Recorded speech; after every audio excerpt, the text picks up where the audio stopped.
নমস্কার, আমি বন্দনা। আমার কিচেনে আপনাদের সবাইকে স্বাগত জানাই। আবারও এসে হাজির হয়েছি লাল শাকের একটি রেসিপি নিয়ে।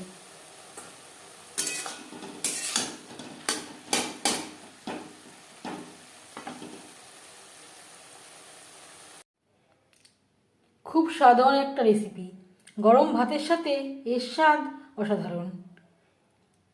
লাল শাক তৈরি করতে আমি এখানে নিয়েছি 2 বাটি লাল শাক।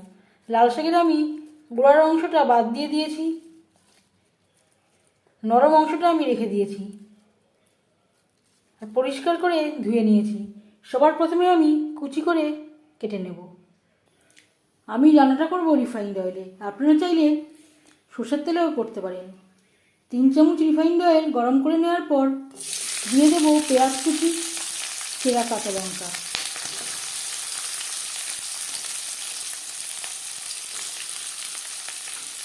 পেঁয়াজের পরিমাণটা একটু বেশি লাগবে, যেহেতু এখানে আমি আর কোনো ইনগ্রেডিয়েন্টসের ব্যবহার করছি না।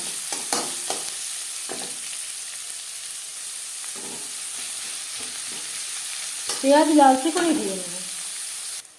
পেঁয়াজ লালচে করে ভাজা হয়ে গেছে, দিয়ে দেবো খুবই সামান্য পরিমাণে হলুদের গুঁড়ো। হলুদের গুঁড়ো আপনারা চাইলে বাদ দিতে পারেন, এতে স্বাদের কোনো পার্থক্য হবে না।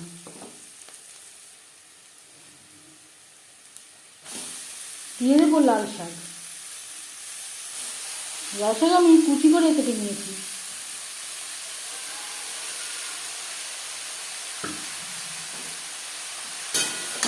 পেঁয়াজের সাথে লাল শাক বেশ ভালো করে মিক্স করে দেব।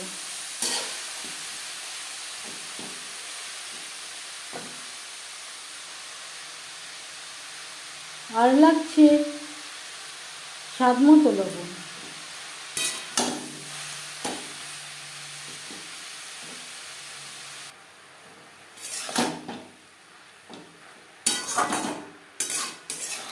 লাল শাক ভাজা আপনারাও প্রায় তৈরি করে থাকেন, তবে আমি কিভাবে খুব কম উপকরণ দিয়ে লাল শাক ভাজা তৈরি করি সেটা খুব সহজভাবে আপনাদের সাথে শেয়ার করব।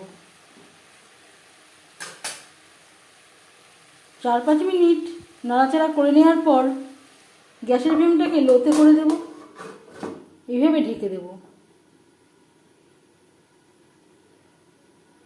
শাক একটু কমে আসার জন্য। একেবারে লোতে রাখবেন না, তাহলে শাক থেকে অনেকটাই জল বেরিয়ে যাবে।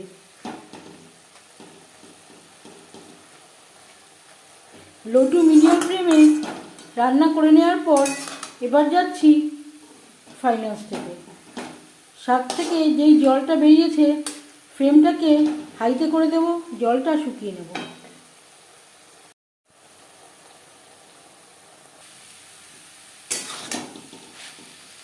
শাক থেকে এক্সট্রা জলটা শুকিয়ে গেছে, এই পর্যায়ে গ্যাসের ফ্লেমটা অফ করে দেব।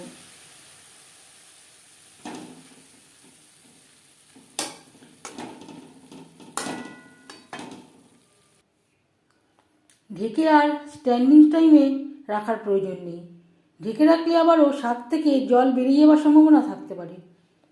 লাল শাক ভাজা রেডি। এইভাবে লাল শাক ভাজা বানালে এর স্বাদ কোনো অংশেই কম হবে না। শাক ভাজা রেসিপিটি কেমন লাগলো অবশ্যই জানাবেন কমেন্টের মাধ্যমে। যদি এই রেসিপিটি ভালো লেগে থাকে লাইক করবেন, শেয়ার করবেন, সাবস্ক্রাইব করবেন আমার চ্যানেলটিকে, বেল আইকনটা ক্লিক করে দেবেন। যখন আমি নতুন ভিডিও আপলোড দেব তার নোটিফিকেশান সবার আগে আপনার কাছে পৌঁছে যাবে। আপনারা সবাই অনেক অনেক ভালো থাকবেন। এই ভিডিওটি দেখার জন্য ধন্যবাদ।